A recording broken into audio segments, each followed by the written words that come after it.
Bienvenue sur Mon identité en Christ, un espace où nous explorons ensemble la beauté de qui nous sommes à travers les yeux de notre Créateur. Je suis Harmonie et je suis tellement honorée de vous avoir ici. Vous savez quoi? Vous êtes une création merveilleuse, façonnée avec intention et amour par le Dieu Tout-Puissant. Ce podcast est conçu pour vous rappeler que vous êtes précieux, aimé et doté d'un potentiel extraordinaire. À travers chaque épisode, nous allons plonger dans la parole de Dieu pour découvrir comment embrasser pleinement notre identité en Christ. Mon objectif est que semaine après semaine, vous soyez encouragés, transformés et équipés pour marcher pleinement dans votre confiance et estime de vous-même. Non pas selon les standards du monde, mais selon ceux de celui qui vous a créé. Alors, préparez-vous, préparez votre cœur et votre esprit, car ce voyage se veut spirituel et sera spirituel, et elle promet d'être profond, puissant et rempli de lumière divine. Ensemble, découvrons et célébrons qui nous sommes en lui. Prenez place et laissez la vérité de Dieu éliminer votre cœur et votre vie. Hello, coucou chers tous et bienvenue à toutes mes Isères, mes ladies. Nous sommes rendus à notre premier épisode de notre podcast. Nous allons démarrer maintenant. Et cette semaine, notre podcast aura pour thème global la base de notre identité en Christ. Nous allons développer les bases de notre identité en Christ sous 3 épisodes durant cette semaine. Le premier épisode va parler principalement du fait que nous sommes créés à l'image de Dieu. Et les versets clés que nous allons utiliser sont Genèse 1, verset 27 et Psaume 139, verset 14. Pour commencer, je souhaite juste vous rappeler qu'en tant que création de Dieu, vous avez été intentionnellement conçu avec amour et perfection. Alors posez-vous une question percutante aujourd'hui. Est-ce que vous savez ce que signifie être fait à l'image de Dieu? Parce que plusieurs chrétiens vivent dans l'illusion qu'ils ne seront jamais rien, qu'ils ne pourront jamais rien accomplir et que tout est perdu, qu'ils sont trop vieux, ou soit trop pauvres, trop solitaires, ou ils sont non instruits. Et moi, je veux vous dire aujourd'hui que cela est un mensonge du diable qui vous fait perdre la paix de Dieu. Il est conscient et il sait que sans cette paix divine, vous douterez de votre Père et de ce que Dieu dit que vous êtes. C'est-à-dire, vous ne connaîtrez pas et ne saurez pas votre identité en Christ, même si vous êtes en Christ. Alors aujourd'hui, je voudrais juste vous rassurer et vous rappeler, comme le dit dans Éphésiens 4, verset 8, d'avoir des pensées sanctifiées selon la parole de Dieu. Prenez le temps de lire ces versets à tête reposée pour comprendre vraiment l'identité. Quelle est votre identité en Christ? Vous savez, l'homme naît avec l'identité d'Adam. Cette identité, lui, transfère des incapacités que Adam avait en lui. Ces incapacités le limitent dans sa façon de faire et de voir les choses. Vous vous rappelez de cette histoire? Tel l'arbre de la connaissance du bien et du mal a rendu Adam incapable de voir et de faire les choses selon le plan divin. L'homme s'est retrouvé dans le même piège. Donc, vous devez lutter contre cet esprit de mensonge en vous qui vous amène à penser que vous ne pouvez rien et que vous n'êtes rien et que vous êtes un échec. L'identité, c'est un nom et cela permet de vous reconnaître à condition que vous acceptez de la porter et que cela fasse partie de vous. C'est comme un enfant qui naît et qui a été adopté et qui n'a pas connu ses parents. Vous allez voir que, arrivé à un certain âge de sa vie, il décide d'aller connaître sa source, de comprendre d'où il vient, de savoir qui sont ses parents, parce qu'il a besoin de cette révélation, de cette identité, pour savoir comment évoluer, pour savoir comment vivre et marcher dans son nouveauté de vie quand il devient adulte. Et c'est de la même façon que nous, en tant que chrétiens enfants de Dieu, lorsque nous naissons de nouveau, nous sommes à la recherche Nous sommes conscients que nous devons maintenant comprendre qui est notre Père, qui est Christ, et pouvoir porter cette identité qui est le sien.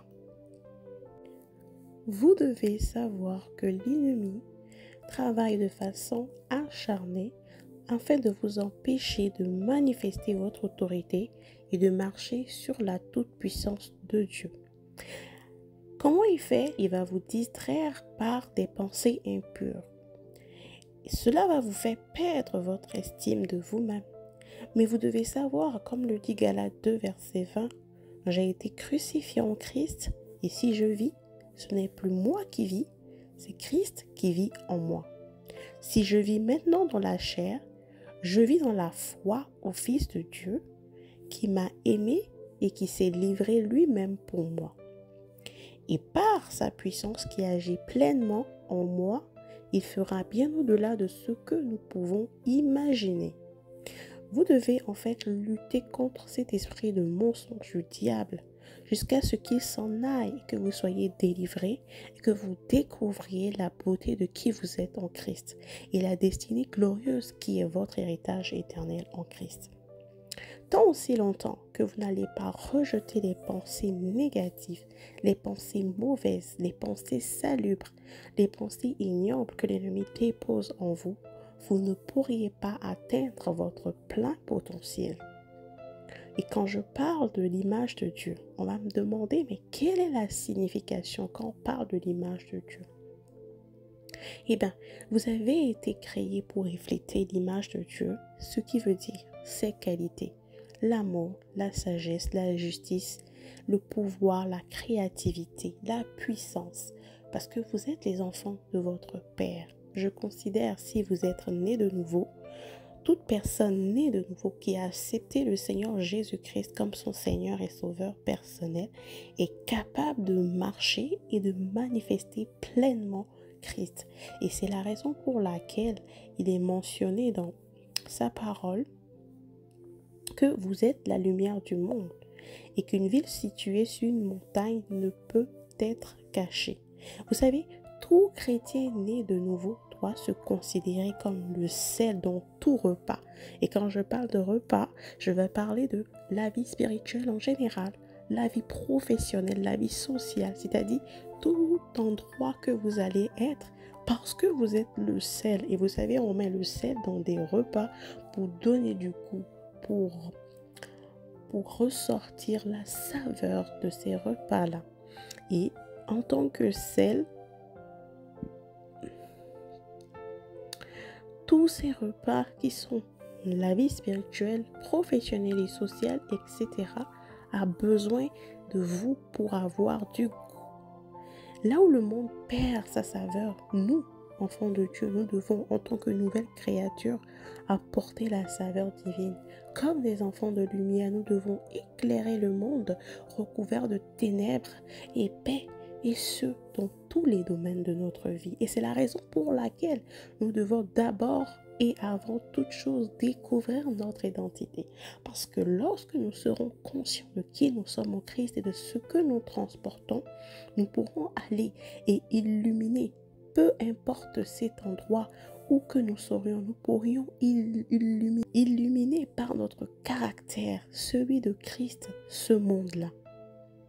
Et Dieu l'a dit dans sa parole dans 2 Timothée 1, verset 7, « Ce n'est pas un esprit de timidité que Dieu nous a donné, mais un esprit de force, d'amour et de sagesse. » Si nous acceptons Christ comme Seigneur et Sauveur de notre vie par la nouvelle naissance, notre identité change automatiquement. Nous passons de l'étape de simple créature pour devenir des enfants de Dieu, exerçant l'autorité et la puissance de notre Père céleste. Comme chaque enfant porte le nom de son Père, Dieu nous donne une nouvelle identité en Christ Jésus. Au travers de tout cela, nous devons décider plus que jamais de manifester ce que Éphésiens 5, versets 1 à 2 nous dit.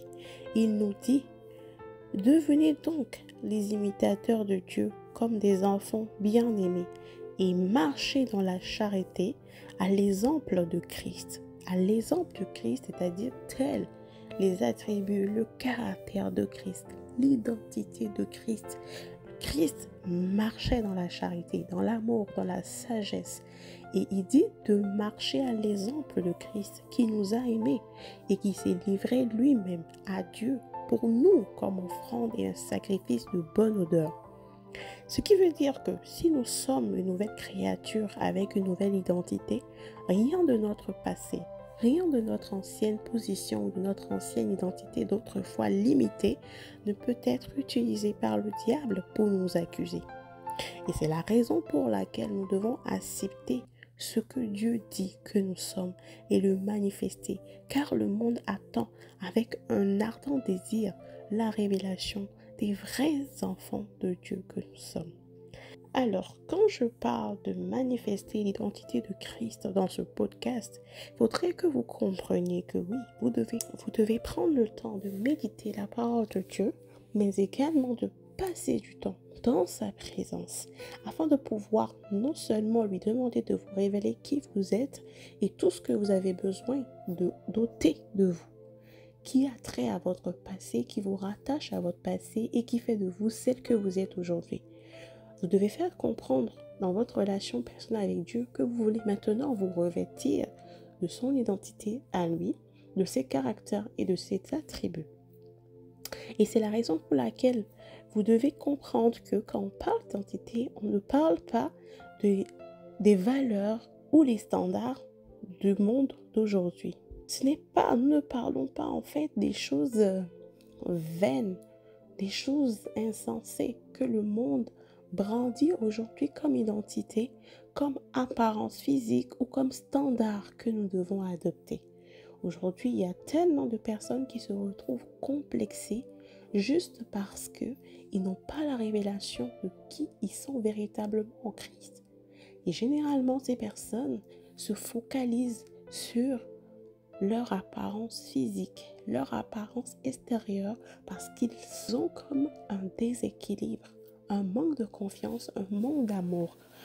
Alors, ils se disent intérieurement, si je prends le temps de travailler mon apparence extérieure, je serai plus aimé, apprécié, etc., etc.